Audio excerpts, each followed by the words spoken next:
Meanwhile, with the centre facing a funding crisis, the question arises, could the wealthy American backer, billionaire Chuck Feeney, be persuaded to rethink his decision to withdraw funding?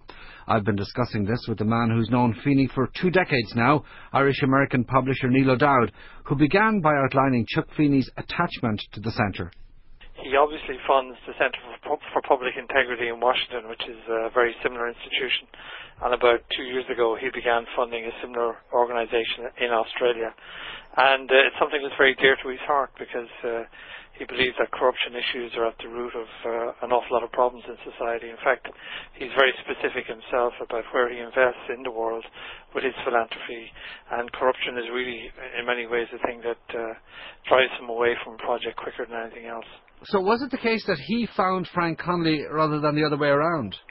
Well, actually, they have been friends for a number of years and acquaintances long before the CPI came into being. So I think Chuck admired his work on a lot of corruption cases in Ireland, and obviously he seemed to be a very good choice for something like this. And what then was it that Chuck Feeney identified in the Irish setting that convinced him that we needed an institute such as this, which obviously got a very hostile reaction from government when it was established? Well, with very good reason.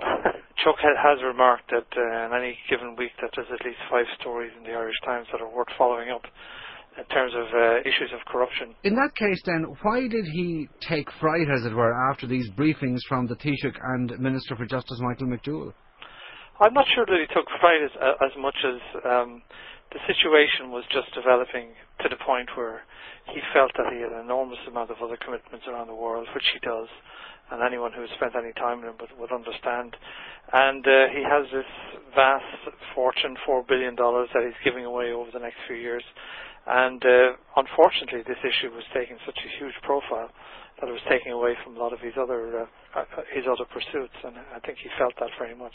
Now, you wrote in the Sunday Business Post a couple of days back that he bases most of his lightning-quick judgments on whether individuals who seek funding pass what he calls the smell test, especially when it comes to honesty. Now, was that something which was brought to bear on this current controversy?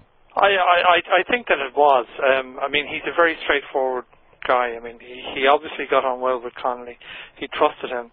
And I think the one sort of thing that's been floating around, which I would consider almost slanderous, is that somehow this was going to be a Sinn Féin front.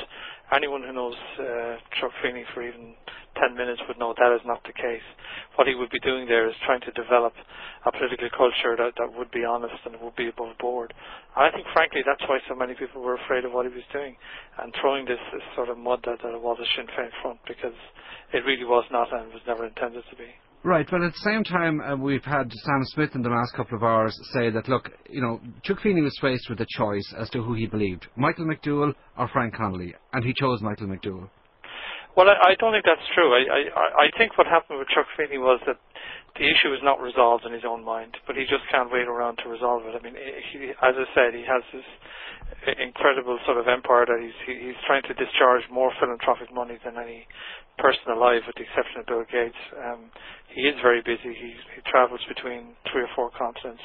And this thing had just got completely out of proportion. You're saying as well that there's no question that if Connolly had been able to produce irrefutable evidence that he was not in Colombia on the days McDowell and others claimed he was, Feeney's money would still be there with the Institute. I think that's true, yeah. I think this was a case that was actually probably never going to be resolved. I find it incredible that Minister McDowell would actually come out and make an accusation like that. You know, if he wanted to make an accusation, surely he should have charged Frank Connolly and brought it through the courts, which is what really would mystify Feeney. I think that someone could get away with making allegations of this serious nature without actually having to prove them or back them up. And is it that, I mean, he didn't want to be taking sides in the dispute, just the thing was becoming too much of a headache for him? Is that how you see it? I see it very much as the latter, Sean. Yeah, I see it very much as something that is an infinitesimal proportion of his worldwide business and has suddenly become a huge element of it. And I know had caused him a lot of personal grief in terms of what was happening with it. This is a man who wanted to do good, and I think anyone who knows what he's done in Ireland, including investing over $700 million in education here and many other projects, that, you know, suddenly this was really sort of starting to cut across what he was accomplishing here. Right, but at the same time, you're saying on the one hand, Niall O'Dowd, that there's no way he would countenance setting up something that would be somehow a front for Sinn Féin, but yet he was persuaded by the man who took precisely that view, Michael McDowell. I'm not sure he was persuaded by Michael McDowell. I think that Chuck Feeney was essentially not taking a very strong position on either side. I mean, obviously the funding for CPI is still not definitely terminated, as far as I understand it. It is possible that there could be another executive appointed. So I think it's more what Chuck's career has been about. His career has been about honesty above board. He doesn't like these kind of controversy. He doesn't like when people make allegations, and in this case, I think particularly as they aren't really backed up in any court of law. And I think that he just felt that he had to walk away from it. Could he be persuaded to walk back? I think he could, depending on the circumstances. I mean, I don't know. I haven't spoken to him about that, but he is the epitome of an honest man, and I think he feels that he wants honesty in return, and I don't think he was getting it here from anyone. And that was Irish America publisher Niall O'Dowd on the line there from Dublin City Centre. Time now for the RTE Sports News. Here's Andrew O'Connor.